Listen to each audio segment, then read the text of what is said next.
ജന്മം നൽകിയ മാതാപിതാക്കളെ കൊല്ലുന്നു. കഴിഞ്ഞ ദിവസം ഒരു ഡ്രഗ് അഡിക്റ്റ് പറഞ്ഞത്, ഞാൻ എന്റെ അമ്മയെ കൊന്നു. ആരാ അമ്മ? 10 മാസം ഗർഭാശയത്തിൽ വെച്ച് കഷ്ടപ്പാടുകളും ദുരിതങ്ങളും അനുഭവിച്ച് അവനെ പ്രസവിച്ച് കുഞ്ഞി കൈ വളരുന്നു, കാല് വളരുന്നു എന്ന് നോക്കി തൊട്ടിൽ കെട്ടി താരാട്ട് പാടി വളർത്തി ഇവൻ വലിയ ഉയരങ്ങളിലേക്ക് എത്താൻ 3 നേരവും പ്രാർത്ഥനയോടുകൂടി വീട്ടിൽ കാത്തിരിക്കുന്ന ഒരു അമ്മയെ മകൻ കൊല്ലുകയാണ്. എനിക്ക് ജന്മം തന്നതിന്റെ പേരിലാണ് ഞാൻ എന്റെ അമ്മയെ കൊന്നത് എന്ന് അവൻ പോലീസിനോട് പറയുക. എവിടെ എത്തി നിൽക്കുന്നു? അത്ര ഭയാനകമായ ഒരു സ്ഥിതിവിശേഷമുണ്ട്. പല കുടുംബങ്ങളിലും നടക്കുന്ന കാര്യങ്ങൾ അവർ പുറത്തു പറയുന്നില്ല. എനിക്ക് ഒരുപാട് ആളുകൾ വന്ന്, ഒരുപാട് മാതാപിതാക്കൾ വന്ന് ഒരുപാട് സങ്കടങ്ങൾ പറഞ്ഞു. ഞാൻ നിയമസഭയിൽ പ്രതിപക്ഷ നേതാവായിരിക്കുമ്പോൾ ഞങ്ങൾ ഈ വിഷയം നിയമസഭയിൽ കൊണ്ടുവന്നു.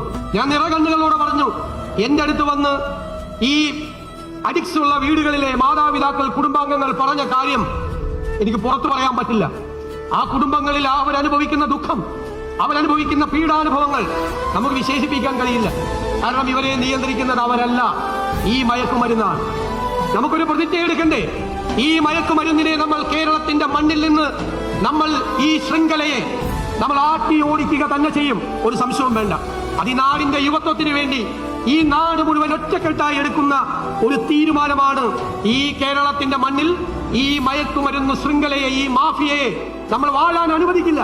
നിങ്ങളുടെ മാതാപിതാക്കൾ നിങ്ങളെ കുറിച്ച് എത്രയോ വലിയ സ്വപ്നങ്ങളാണ് കാണുന്നത്. നിങ്ങൾ വളർന്നു വലുതായി വരുമ്പോൾ വലിയ ഉയരങ്ങളിലേക്ക് എത്തണം എന്നവർ പ്രാർത്ഥനയോടുകൂടി കാത്തിരിക്കുമ്പോൾ നിങ്ങൾ മയക്കുമരുന്നിന്റെ അടിമയായി നിങ്ങളുടെ ആരോഗ്യം തകർത്ത് നിങ്ങളുടെ ജീവിതം തകർത്താൽ പിന്നെ ആ മാതാപിതാക്കൾക്ക് പിന്നെ ജീവിതത്തിൽ ബാക്കി എന്താണുള്ളത്?